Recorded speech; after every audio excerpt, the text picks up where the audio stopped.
Hello friends, welcome to सीलर्नोपीडिया।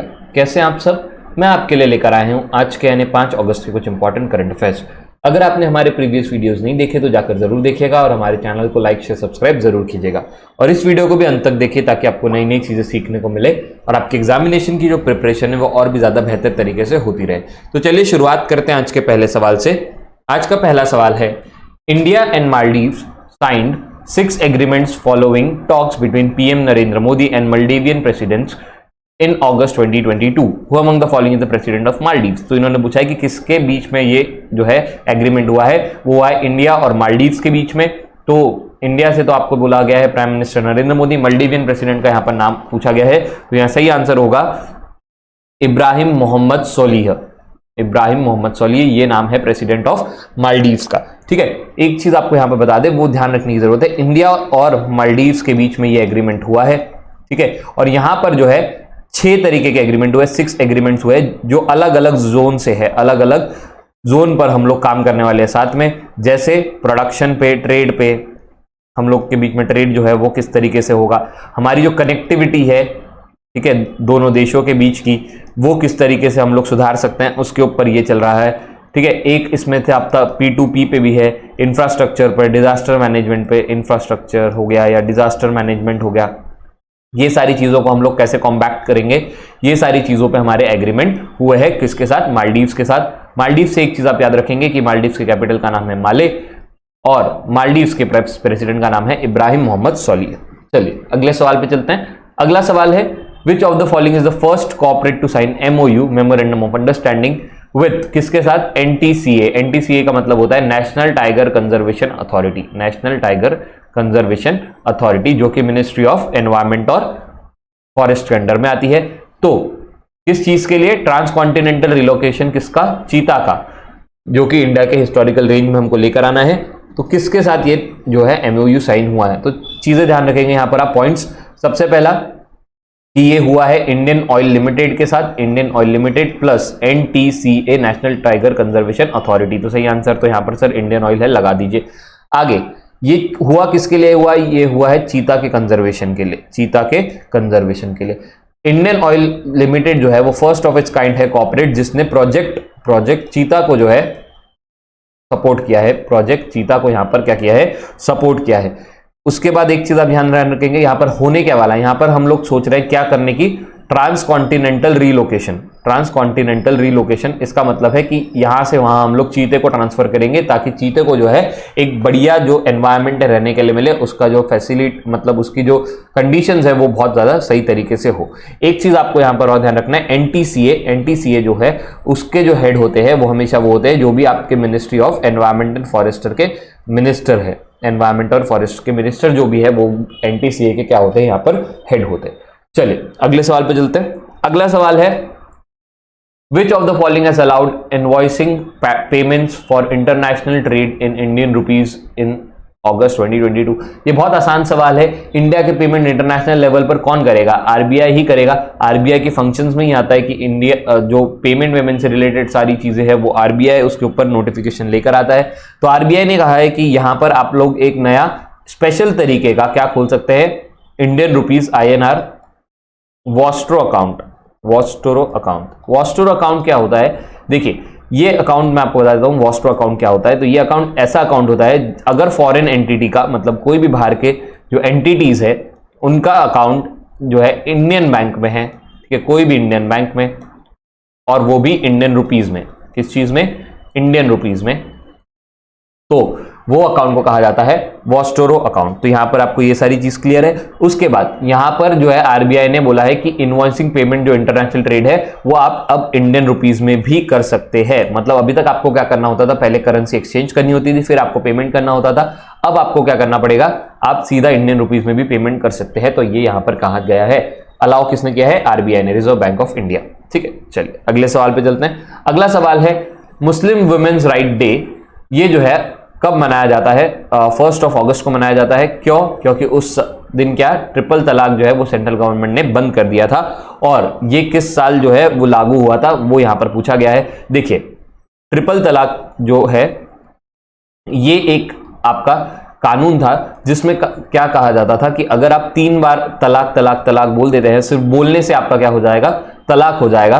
ठीक है, चाहे आप वो आमने सामने बोले, फोन पर बोले, जो भी चीज है यहाँ पर, इस पर अगर आप बोले तो वहां पर तलाक हो जाएगा। तो इससे ना तो वुमेन के ऊपर जो है, विमेन को इक्वल राइट्स यहां पर नहीं मिल रहे थे। तो यहां पर मुस्लिम विमेन्स के राइट्स के लिए कोर्ट ने, सेंट्रल गवर्नमेंट ऑफ इंडिया ने के जो बिहाफ में कोर्ट ने एक डिसीजन दिया। उन्होंने कहा, वो भी कब, 1 अगस्त 2019, 1 अगस्त 2019 को ये डिसीजन आया।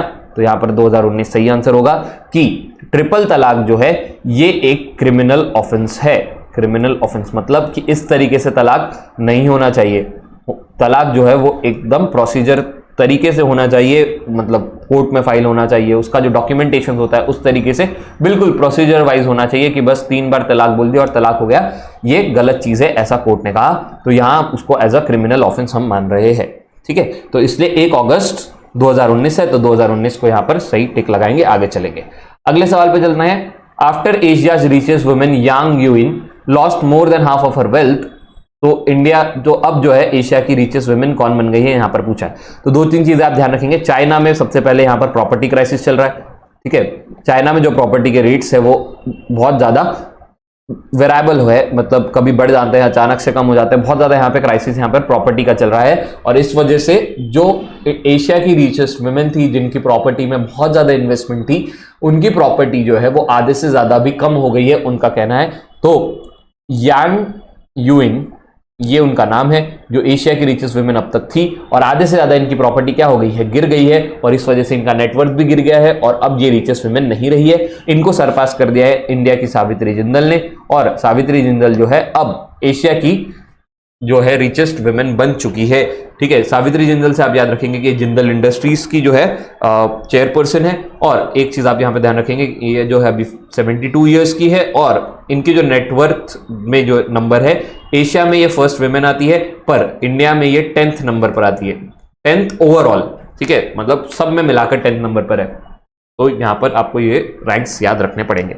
चलिए अगले सवाल पे चलते हैं। अगला सवाल है, इन जुलाई 2022 यूएन ने डिक्लेयर किया है right to healthy environment for all us as universal human right, और यूएन में कितनी कंट्रीज है ये पूछा गया है। देखिए क्वेश्चन आपका करंट अफेयर्स का है, पर आपको स्टैटिक्स से रिलेटेड पूछा गया है यहाँ पर कि यूनाइटेड नेशन जो है उसके कितने मेंबर्स यहाँ पर है। देखिए एक चीज आप ध्यान रखेंगे कि जुलाई 28 जुलाई 2022 को क्या हुआ कि यूनाइटेड नेशन जनरल असेंबली ने एक रेजोल्यूशन पास किया, एक रेजोल्यूशन उन्होंने पास किया, और वो रेजोल्यूशन में उन्होंने लिखा कि हर किसी को हेल्दी एनवायरनमेंट मिलना, हर किसी को हेल्दी एनवायरनमेंट मिलना, हेल्दी एनवायरनमेंट में उसने रहना, ये जो है हर किसी की एक यूनिवर्सल ह्यूमन राइट होनी चाहिए। मतलब कि ये जो है यूनिवर्सल ह्यूमन राइट हर किसी की होनी चाहिए, हर किसी का ये हक होता है कि उसको एक हेल्दी एनवायरनमेंट में रहने का मौका मिलना चाहिए।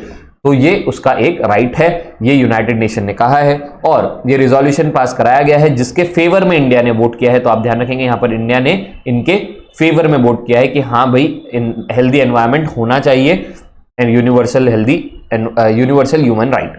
ठीक है, फिर एक चीज ध्यान रखेंगे यहाँ पर यूनाइटेड नेशन के बारे में पूछा गया है। तो यूनाइटेड नेशन जो है इसके हेडक्वार्टर्स है आपके न्यूयॉर्क, इसके हेडक्वार्टर्स है न्यूयॉर्क में, और 1945 में इसका एस्टैब्लिशमेंट हुआ था, और जब एस्टैब्लिशमेंट हुआ था तब इसमें 51 कंट्रीज जो है वो पार्टिसिपेट करती थी, और अब जाकर यहां पर कितने मेंबर है, 193 मेंबर है। तो सही आंसर यहां पर क्या होगा, 193। तो यहां सही आंसर लगाएंगे आप 193। आपको मैंने यहां पर यूनिवर्सल ह्यूमन राइट से रिलेटेड और यूनाइटेड नेशन से रिलेटेड सारी इंफॉर्मेशन प्रोवाइड करवा दी है। चलिए अगले सवाल पे चलते हैं। जुलाई 2022 पे मार्केट रेगुलेटर सेबी ने क्या किया है, फाइन लगाया है बीएसई पे, कितने का यहां पर पूछा गया है। तो देखिए सेबी ने बीएसई यानी बॉम्बे स्टॉक एक्सचेंज जो है आपका, उस पर क्या करा गया है, 3 लाख रुपए का फाइन लगाया गया है। यहां पर सही आंसर होगा 3 लाख रुपए। क्यों ये फाइन लगाया गया है, तो उन्होंने कोई रीजन तो दिया होगा। तो रीजन उन्होंने दिया है कि बीएसई ऐसी एक्टिविटीज में एंगेज हो गई है जो अनरिलेटेड है, किस चीज से, अनरिलेटेड है स्टॉक ट्रेडिंग से, मतलब ऐसी चीजों में वो इन्वॉल्व हो गई है जो stock trading, stock market, stock exchange से रिलेटेड नहीं है, और इस वजह से हम उस पर 3 लाख रुपए का फाइन लगा रहे हैं। ये जो है आपका सेबी रेगुलेशन एक्ट 2015 जो है, सेबी रेगुलेशन एक्ट 2015, इसके अंदर रेगुलेशन नंबर 30 के अंडर में ये फाइन लगाई गई है, जो कि शेड्यूल 2 में आता है, शेड्यूल 3 में आता है इस रेगुलेशन एक्ट के। तो ये सारी चीजें आपको पता होनी चाहिए। चलिए अगले सवाल पे चलते हैं। Director general of SSB Sujoy Lal Thaosen, इनको एडिशनल ड्यूटी दे दी है डायरेक्टर जनरल ऑफ आईटीबीपी की। देखिए मैंने आपको कुछ दिन पहले बताया था कि संजय अरोरा जो कि आईटीबीपी यानी इंडो तिब्बतियन बॉर्डर पुलिस के क्या थे, डायरेक्टर जनरल थे। अब इनको क्या बना दिया गया है, अब इनको बना दिया गया है दिल्ली का कमिश्नर, दिल्ली का पुलिस कमिश्नर इनको बना दिया गया है, और इस वजह से ये वाली पोस्ट हो गई है वैकेंट। तो ये वाली पोस्ट किसी को तो भरनी थी, तो एसएसबी के जो डायरेक्टर जनरल है जिनका नाम है सुजॉय लाल थाउसेन, इनको क्या किया गया है कि कहा गया है कि जब तक कि हमको कोई नया नहीं मिलता आप क्या करिए, यहां पर एडिशनल ड्यूटी जो है आप निभाइए, मतलब आप ये भी रहिए एसएसबी के जो डायरेक्टर जनरल हो, आप वो भी काम कीजिए और आप आईटीबीपी के भी काम कीजिए। तो यहां पर सही आंसर होगा कि उन्होंने किसको रिप्लेस किया है, संजय अरोरा को, क्योंकि वो अब दिल्ली के कमिश्नर बन गए हैं। चलिए अगले सवाल पे चलते हैं। अगला सवाल है, who among the following was sworn in as CVC, central vigilance commissioner of India in August 2022। तो सही आंसर होगा यहां पे सुरेश एन पटेल। देखिए सेंट्रल विजिलेंस कमीशन जो है, ये जो है इंडिया में जो भी आपके करप्शन चार्जेस वगैरह होते हैं उसके ऊपर काम करती है, ठीक है, और ये एक अथॉरिटी है, ये कमीशन बनाई गई है जो कि आपकी कॉन्स्टिट्यूशन के अंडर में आती है। और सुरेश एन पटेल जो है अब इनके नए जो है कमिश्नर बनाए गए हैं। यहां पर सुरेश एन पटेल से आप याद रखेंगे कि ये पहले आंध्रा बैंक के सीईओ भी रह चुके हैं, आंध्रा बैंक के सीईओ रह चुके हैं। एक चीज आप ध्यान रखेंगे, ओथ बहुत इंपॉर्टेंट हो जाती है कि सेंट्रल विजिलेंस कमिश्नर को ओथ कौन दिलवाता है, तो ओथ दिलवाया है उनको प्रेसिडेंट ऑफ इंडिया ने, प्रेसिडेंट ऑफ इंडिया जो कि अब कौन है, द्रौपदी मुर्मू, ठीक है। और यहां पर बहुत सारे लोग प्रेजेंट होते हैं जब ओथ चलती है, यहां पर प्राइम मिनिस्टर आपके मौजूद होते हैं, यहां पे वाइस प्रेसिडेंट यहां पर आपके मौजूद होते हैं, ठीक है। चलिए अगले सवाल पे चलते हैं, कुछ फैक्ट्स देख लेते हैं हम। पहला फैक्ट है आपके लिए, यहां पर मैं बता रहा हूं कि अमित शाह जो है हमारे होम मिनिस्टर, इन्होंने क्या किया है, एक पोस्टल स्टैंप रिलीज किया है, पोस्टल स्टैंप जो होता है वो रिलीज किया है, और उस पर हर किसी ना किसी की फोटो बनी होती है। तो उस पर अब जो जिसकी फोटो बनी हुई है, जिसका उन्होंने रिलीज किया है, वो है पिंगाली वेंकैया। ये जो है ये वो इंसान है जिन्होंने इंडियन फ्लैग जो है, हमारा इंडिया का जो फ्लैग है उसको क्या किया है, डिजाइन किया है। ये एक फ्रीडम फाइटर रह चुके हैं और इन्होंने इंडियन फ्लैग को डिजाइन किया है। और इस साल जब हम इंडिया के 75th जो है डे मना रहे हैं, और जहां पर हम लोग क्या मना रहे हैं, हर घर तिरंगा, ये जो चीज हम लोग सेलिब्रेट कर रहे हैं यहां पर। तो यहां पर क्या हो रहा है, ये जब हम यहां सेलिब्रेट कर रहे हैं तो यहां पर पोस्टल स्टैंप भी उनके नाम पर यहां पर बनाया गया है, ठीक है। चलिए ध्यान रखिएगा कि इंडिया का फ्लैग किसने डिजाइन किया है, पिंगाली वेंकैया, ठीक है। चलिए एक रिपोर्ट आई है जहां पर कहा गया है कि एग्रीकल्चर जो फंड मिलता है, एग्रीकल्चरल जो भी आपको फंड्स मिलते हैं, ठीक है, उसमें सबसे ज्यादा यूटिलाइजेशन कौन से स्टेट ने किया है, तो सही आंसर होगा आंध्र प्रदेश। एग्रीकल्चरल फंड का क्या यूटिलाइजेशन, सही तरीके से यूटिलाइजेशन किसने किया है, आंध्र प्रदेश। चलिए और कुछ फैक्ट्स देख लेते हैं। ONGC, oil and natural gas company of India जो है, उन्होंने अपने पैरा गेम्स लॉन्च किए हैं। वो हर साल मतलब अपने पैरा गेम्स लॉन्च करते हैं। यहां पर 275 एम्प्लॉइज जो है ओएनजीसी के, जो की पर्सन विद डिसेबिलिटीज है, वो इस चीज में पार्टिसिपेट करेंगे यहां पर। और ये जो है इनिशिएटिव है, ये ओएनजीसी की सीएमडी अलका मित्तल जी ने जो है अलका मित्तल जी ने लेकर आया था, किस दिन, 2017 में। तो ये एक चीज आप ये भी याद रख सकते हैं कि ये 4th एडिशन यहां पर हो रहा है 2017 के बाद, ठीक है, कोविड के ईयर्स को अगर आप छोड़ दे तो, ठीक है। फिर एक चीज आपको यहां पता होनी चाहिए कि रशिया जो है इंडिया का थर्ड लार्जेस्ट कोल सप्लायर बन गया है, थर्ड लार्जेस्ट कोल सप्लायर। और आज का लास्ट फैक्ट मैं आपको बता रहा हूं कि वोडाफोन आइडिया ने क्या किया है, अपना नया चेयरमैन बना दिया है, नया चेयरमैन, और वो उनका नाम है रविंदर टक्कर, ठीक है। तो ये सारी चीजें आप ध्यान रखेंगे और करंट अफेयर्स को बराबर से रिवाइज करते रहिए। हमारे चैनल को लाइक शेयर सब्सक्राइब कीजिए और हमें कमेंट करके बताइए कैसे लग रहा है आपको हमारी ये सीरीज। Thank you.